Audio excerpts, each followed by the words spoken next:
السلام عليكم ورحمة الله.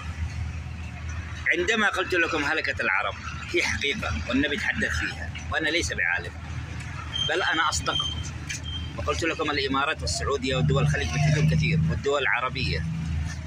أنتم ابتعدتم عن دين الله، ناقص أنكم تعلنون الكفر، بس أفعالكم أفعال كفر، بس تنطقوا بالإسلام.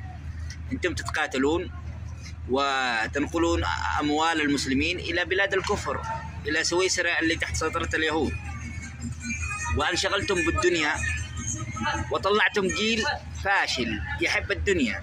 هذا الحكومات العربية والإسلامية، هذه الحقيقة. وصاروا الحكام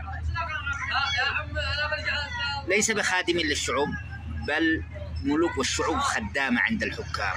ليش؟ لأن إسرائيل استغلت الحكام العرب وبعض حكام المسلمين وأمور فساد وسلطتهم على شعوبهم، حتى حاولوا أن ينهوا الإسلام من قلوب المسلمين. وهذا الواقع الذي نعيشه الآن.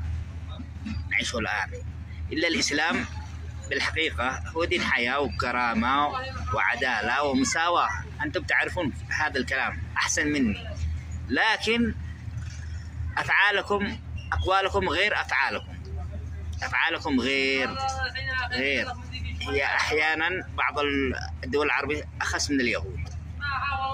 ارجعوا إلى الله خيرا لكم، بيننا 17 رقب وننتظر ونشوف الكلام.